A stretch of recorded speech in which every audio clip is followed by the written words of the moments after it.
Hello everyone, this is Sunil Mehta.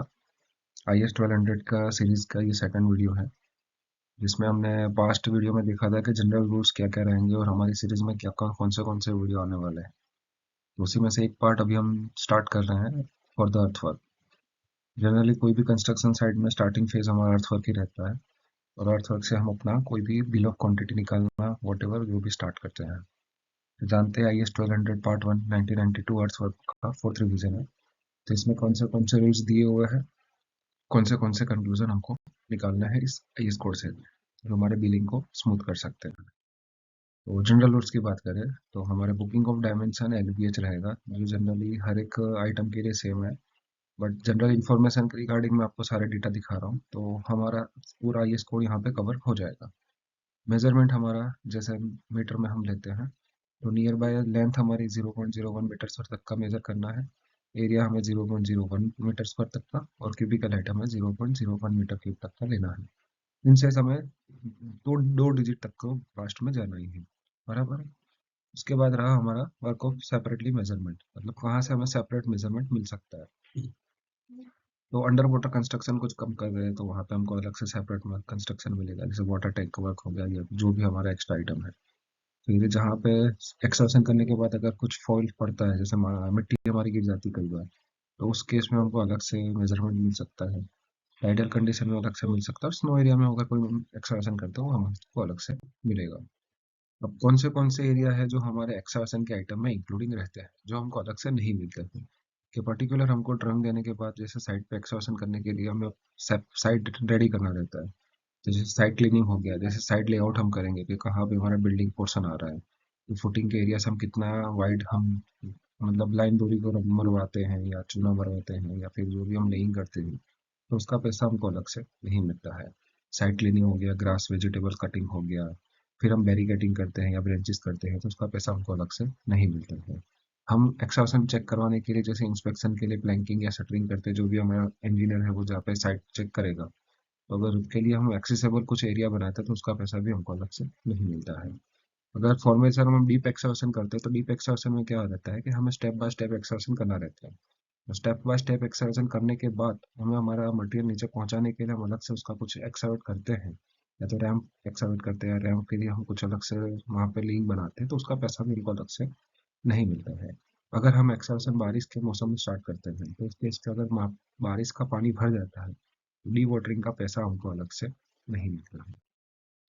रहा bill of quantity के एक्सवर्सन वाले वर्थ में, हमको बिल ऑफ क्वांटिटी में कौन से क्वांटिटी में हमें IS कोड बेनिफिट करेगा। तो एक्सवर्सन वर्क के लिए ये सेपरेटली है। उसके बाद उसका लीड और लिफ्ट, मतलब हमारे एक्सवर्सन करने के बाद मिट्टी को कितना दूर डालना है, कितना नीचे से बाहर लाना है, तो उसके लिए भी यहाँ पे हमको बिल ऑफ क्वांटिटी मिलती IS कोड का रेफरेंस ले सकते हैं। और एक बैक फिलिंग का, बैक फिलिंग को हमको कैसे लेना है। क्लासिफिकेशन ऑफ द सॉइल्स, मतलब IS कोड 1200 में हमको एक्सवर्सन करने के लिए 6 टाइप के पार्ट्स दिए हुए हैं, जो हमारा जैसे एक्सवर्सन करने के लिए हमको 6 कैटेगरी में हम डिफाइन कर सकते हैं। जैसे सॉफ्ट या लूज सॉइल हो गया हमारा, हार्ड और डेंस सॉइल हो गया, मड एक्सवर्सन हो गया, सॉफ्ट डेंसाइल रॉक्स हो गए, मतलब जहाँ पे सॉफ्ट रॉक्स है जो हम जेसीबी से काट सकते हैं, उसके लिए हमको कुछ ब्लास्टिंग की जरूरत नहीं रहती है।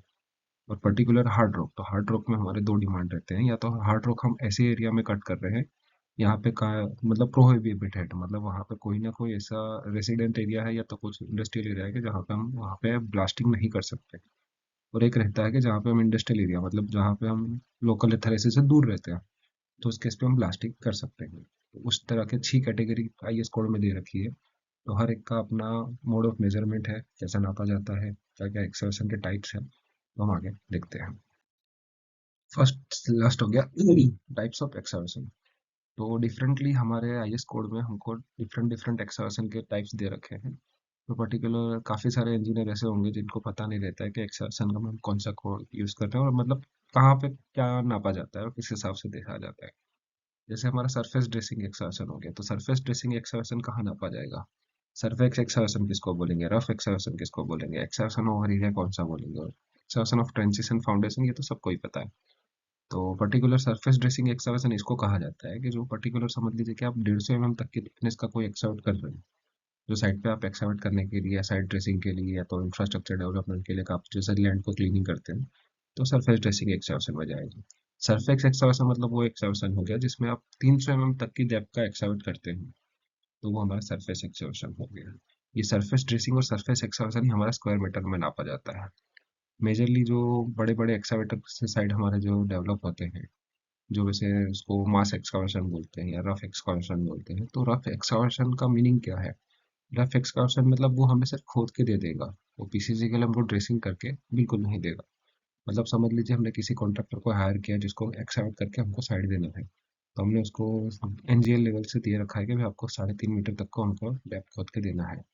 तो पर्टिकुलर बंदा आपको लेवल चेक करवाने के बाद, जो आप वहाँ पे डंपी लेवल से लेवल चेक करोगे, तो उतने लेवल पे आपको ड्रेसिंग करके, मतलब उसके जेसीबी के बकेट से जो 4 इंच का गैप रहेगा जो ड्रेसिंग रहेगा वो करके दे देगा। बट पर्टिकुलर उस एक्सकैवेशन के बेस पे आप वहाँ पे पीसीसी स्टार्ट नहीं कर सकते हो, तो उसको मार्क्स एक्सकैवेशन बोलते हैं। और पर्टिकुलर जो हमारे कंस्ट्रक्शन साइट में सबसे ज़्यादा यूज होता है वो एक्सकैवेशन ओवर एरिया होता है। तो एक्सकैवेशन ओवर एरिया मीन्स क्या रहता है कि हमको ऐसा एरिया तैयार करके देना है कि वहाँ पे डायरेक्टली पीसीसी स्टार्ट होकर हमारा बिल्डिंग कंस्ट्रक्शन स्टार्ट हो सकता है, तो उसको हम एक्सकैवेशन ओवर एरिया कहा जाता है। और ये सारे मेजरमेंट हमारे क्यूबिक मीटर में नापे जाते हैं। तो एक्सकैवेशन ऑफ ट्रेंचेस मतलब जहाँ पे एक्सकैवेशन बिल्डिंग का काम होने के बाद हम drainage line connection, water connection, gas connection के लिए जो हम ट्रेंचेस खोदते हैं, तो उसका भी एक अलग से मोड ऑफ मेजरमेंट हमको यहाँ दिया हुआ है। तो हाउ टू मेजर, जैसे मैंने आपको बताया सरफेस ड्रेसिंग मतलब 150 mm तक की जो स्क्वायर डेप्थ में हम जो एक्सकैवेशन करेंगे उसको सरफेस ड्रेसिंग बोला जाएगा, जिसको हम स्क्वायर मीटर में नापेंगे। फिर सरफेस एक्सकैवेशन जो हमारा 300 mm तक की डेप्थ का होगा उसको स्क्वायर मीटर बोला जाएगा। मास एक्सकैवेशन या रफ एक्सकैवेशन जो 300 mm की डेप्थ से ज़्यादा का एक्सकैवेशन रहता है। पर्टिकुलर हम 0 से 1.5 मीटर लेते हैं, बट 300 mm से ज़्यादा का डेप्थ का होगा। तो उसके दो क्राइटेरिया है जिसमें हमको हमारे फुटिंग से एक्स्ट्रा विड्थ मिल सकती है। जैसे हमारा फुटिंग हम 1.5 मीटर की डेप्थ से ज़्यादा जा रहे हैं, तो हमको शटरिंग करने के लिए, वर्किंग स्पेस के लिए हमको वहाँ पे एक्स्ट्रा स्पेस खोदना पड़ता है। तो उसके लिए भी हमारा आईएस कोड में प्रोविजन दिया हुआ है। मैक्स एक्सकैवेशन मतलब जहाँ पे डेप्थ हमारा 300 mm से 1.5 मीटर तक की विड्थ में हम डेप्थ में जाते हैं, तो हमको हमारी फुटिंग के एज से 300 mm एक्स्ट्रा विड्थ मिलेगी एज पर आईएस कोड। मतलब हम हमारा जो फुटिंग का जो भी लेंथ या विड्थ है, तो उससे हम 300 दोनों तरफ एक्सटेंशन एक्स्ट्रा ले सकते हैं, मतलब उतना हमको अलग से पैसा मिलेगा एक्सटेंशन में। अगर हम 1.5 मीटर से ज़्यादा जाते हैं, मतलब अबाउट जो 1.5 मीटर हम नीचे जाते हैं, तो वो 750 mm तक बन जाता है। 750 mm से ज़्यादा हमको कहीं पे भी नहीं मिलेगा, चाहे आप 1.5 मीटर जाओ, 3 मीटर जाओ या 4.5 मीटर जाओ। उस केस में क्या होता है कि अबव रिक्वायरमेंट कॉन्ट्रैक्टर रिस्क मतलब सारा कॉन्ट्रैक्टर के रिस्क पे ही रहता है, ना उसमें कोई एक्स्ट्रा पैसा मिलेगा, ना पर्टिकुलर कुछ भी क्लाइंट देता नहीं है। मतलब मैक्सिमम 750 मीटर 750 mm तक का मिल सकता है। और पर्टिकुलर इस केस में क्या रहता है कि कई बार कॉन्ट्रैक्टर को भी रिस्क रहता है इसमें, और क्लाइंट को भी रिस्क रहता है। तो इस केस में भी जैसे अभी कॉन्ट्रैक्ट जो मार्केट में भी आते हैं, तो उन केस में क्या रहता है कि क्लाइंट पर्टिकुलर उसको डिफाइंड ही कर देता है टाइप्स ऑफ मेजरमेंट के हिसाब से, जैसे 1.5 मीटर तक का कुछ अलग रेट दे देगा, और हमको पीसीसी एरिया ही मिलता है, हमको एक्स्ट्रा कुछ भी मिलता नहीं है। तो उस चैलेंज को कवर करने के लिए हमको डेप्थ वाइज भी अलग अलग रेट मिलता है, और कई बार हमको पीसीसी एरिया ही नापा जाता है, तो हमको अलग से कुछ भी नहीं मिलता है, तो वो इजी टू एग्जिबिट हो जाता है। बट नहीं दिया होता है तो आप यहाँ पे इस हिसाब से क्लेम कर सकते हो। और थर्ड फोर्थ रहा हमारा एक्सहाउसन इन पाइप वर्क एरिया। जैसे ड्रेनेज पाइप हमारे लीन करने के लिए काम होता है, तो वहाँ पे क्या रहता है कि कई बार हम 1 मीटर से 2 मीटर तक की डेप्थ में ज़्यादा रहता है, तो उसके भी यहाँ पे प्रोविजन दे रखे हैं। सपोज कि हमारी pipe 300 mm depth, 300 mm width की है इन डायमीटर, और 25-25 mm की थिकनेस है। तो उस केस में क्या होगा कि 350 mm की हाइड्रो डायल की पाइप हो गई। तो अगर मैं 1 मीटर तक की डेप्थ में अगर वो पाइप डाल रहा हूँ, तो मुझे 250 mm एक्स्ट्रा मिलेगा। मतलब 350 mm मेरी पाइप की विड्थ हो गई, और 250 mm मतलब मेरे को टोटल 600 mm का एक्सवर्सन मिलेगा और 1 मीटर डेप्थ के लिए। और 1 मीटर के अबव में जाता हूँ, मतलब समझ लो कि मेरा पाइप अगर 1.5 मीटर पे जा रहा है या 2 मीटर पे जा रहा है, तो मुझे each and every side, every 1 metre मतलब हर एक एक मीटर पे मुझे 50-50 mm विड्थ एक्स्ट्रा मिलेगी। अगर मुझे 1 मीटर में 600 mm मिल रहा है, तो इन केस 2 मीटर में मेरे को 700 मिलेगा। ये दोनों दोनों तरफ 50-50 ऐड हुआ है। बट इसमें भी एक लॉ है कि पर्टिकुलर समझ लो कि पाइप के नीचे हम हंचिंग के लिए पीसीसी करवाते हैं। समझ लो मैं 450 का पीसीसी कर रहा हूँ, इसमें पाइप लेइंग करूंगा। तो उस केस में क्या बनता है कि चाहे कोई भी डेप्थ हो, अगर पीसीसी की विड्थ, मेरा एक्सएलएसएम की विड्थ, इन दोनों में से जो मिनिमम होगा वो मुझे मिलेगा। समझ लो कि मेरा डेप्थ मैं 2 मीटर जा रहा हूँ, तो कैलकुलेशन के हिसाब से 350 की पॉइंट प्लस 250 mm प्लस 50 तो मेरा टोटल लेंथ हो गया 700 mm। बट पर्टिकुलर मुझे पाइप के नीचे पीछे से 450 दे रखा है, तो मुझे एक्सवर्सन 450 का ही मिलेगा। वहाँ पे मैं 700 क्लेम नहीं कर सकता हूँ। तो ये एक इसका रूल्स है। तो इसके लिए मैं एक बार स्लाइड बना के आपको एक शॉर्ट्स भी दे दूंगा, मैं पूरा कैलकुलेशन करके कैसा गिना जाता है। डेप्थ जाते आगे। Golden rules for excavation. Excavation का गोल्डन रूल यही है कि अगर पर्टिकुलर आपके कॉन्ट्रैक्ट्स में एक्सवर्सन आपके स्कोप में है, तो एज अ क्वांटिटी कैलकुलेशन के लिए आपको excavation is equal to back filling plus disposal. तो जितना एक्सर्ट करोगे उसमें से बैक फिलिंग कितना होगा और डिस्पोजल कितना करना है। तो ये अगर आप मैनेज कर लेते हो तो समझ लीजिए कि आपका क्वांटिटी परफेक्ट बैठेगा। और ये प्रैक्टिकेबल है, क्योंकि कई बार क्या होता है कि इंटरव्यू में यही पूछा जाता है कि एक्सर्शन और बैक फिलिंग में से आप कितना परसेंटेज होल्ड करोगे। तो जब तक आपके पास क्वांटिटी या कुछ भी नहीं होगा तो आप नहीं कर पाओगे। तो यही है कि जब भी आप एक्सर्शन की क्वांटिटी निकालें तो बैक फिलिंग और डिस्पोजल की क्वांटिटी को मैनेज करना सीखे कि हाँ भाई कितना मेरे को मिट्टी स्टोर करना और कितना मेरे को बाहर जाने देना। चलो अब एक एग्जांपल देखते हैं। समझ लीजिए कि मेरी एक बिल्डिंग का फुटिंग की साइज है 300 बाय 300 बाय 500।